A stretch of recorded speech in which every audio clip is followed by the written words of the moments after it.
PayPal is currently trading at $71.59 a share. It has had some bad sentiment recently, but is up almost 16% year to date. What we're going to be doing is looking at the company's financials and then taking it to my automated stock valuation spreadsheet to see if PayPal is a buy or a sell using the discounted free cash flow model, the comparable company model, the dividend discount model, and the Ben Graham formula for intrinsic value. So let's just have a quick look at the stock price. As I said, it is up almost 16% year to date. If we take this out 5 years, it had all-time highs at around about $308 a share and is down almost 76% from that time.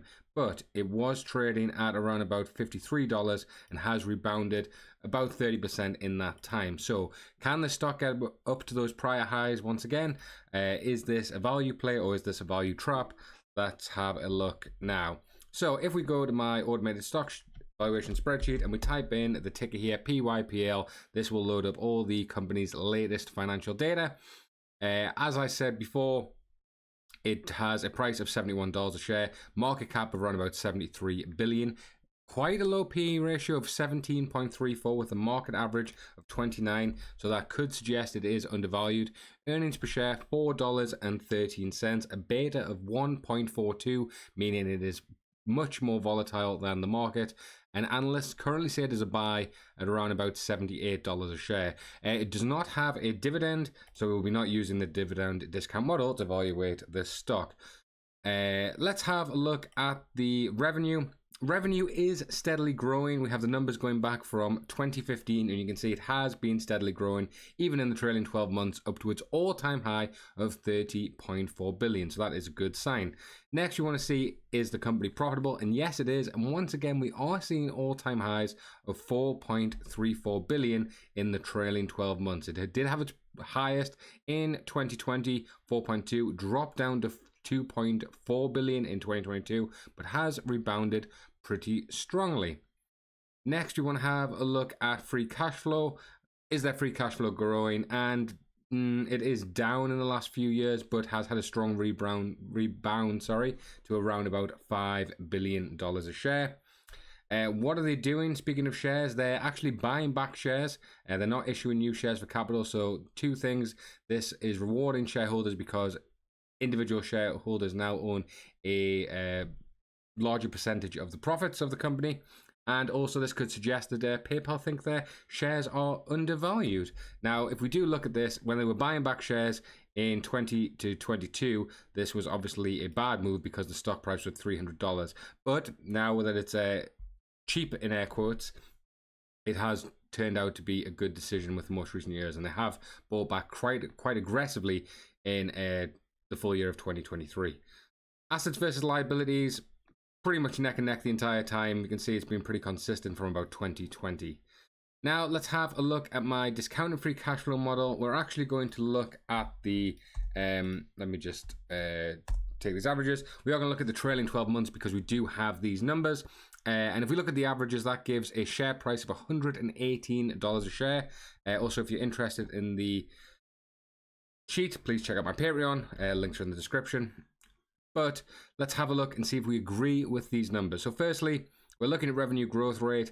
We're estimating 32, 34, 36, and 39 billion. If we compare this with analysts are expecting on the revenue side, average of about the current year 31 and just shy of 34 in 2025.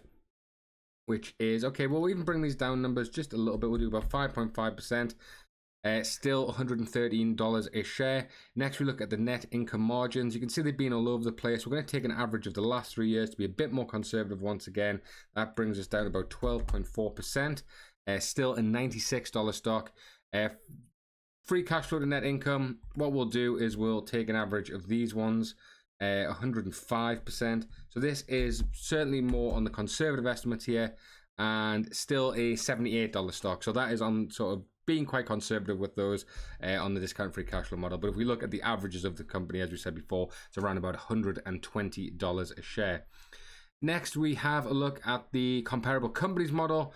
What this is a way of valuing companies based on comparable companies of a similar business of a similar size. A couple that jump out to me immediately. We'll go with Visa and MasterCard. I can't remember MasterCard's ticker. Let me just do this on my other sheet. That is MA, of course. I could have guessed that. Oh, let me type that in here. And we will go to the second sheet because we're only going to compare two companies. I'll just quickly go to Google PayPal, comparable companies, see if anyone else comes up. God, easy for me to spell. Comparable companies. Thank God for autocorrect. Yeah, Google Pay, we can't really look at. I mean, we could look at Google. It's just a small fraction of their entire business, but obviously it is quite true. Yeah, so if we look at averages here, the things we're looking at is EBITDA, net income, price to sales, price to book, PEG, EV to revenue, EV to EBITDA, earnings before interest, taxes, depreciation, amortization, and of course PE. So we'll take Google out of there just for this.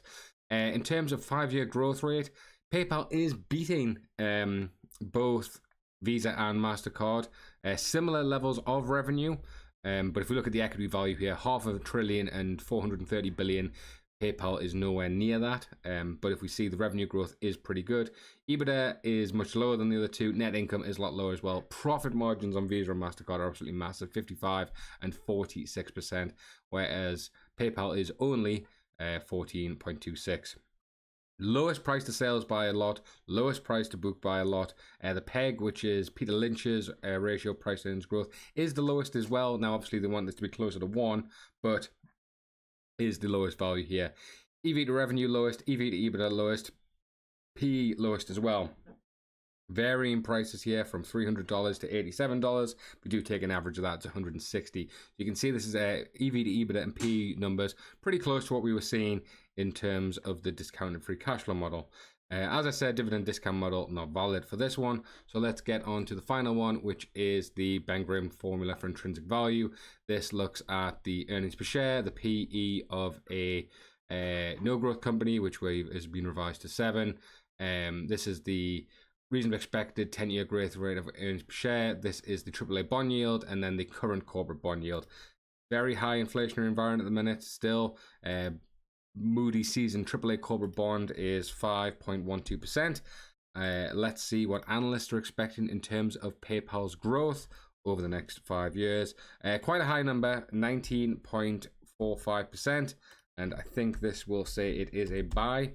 Yes, a fair value of $100 a share and a Graham price, which is sort of a discounted price at $74. So both are actually a buy according to the Ben Graham formula for intrinsic value. If we look at the comparable company model, a buy, and even on the trailing 12-month discounted free cash flow model, it is also a buy. So yes, a lot of negative sentiment on the stock, but in terms of looking at this from purely these models, it does still look promising and potentially undervalued. Right, guys, thanks for watching. Please give a like if you enjoyed the video. Check out my Patreon, and I'll catch you guys next time.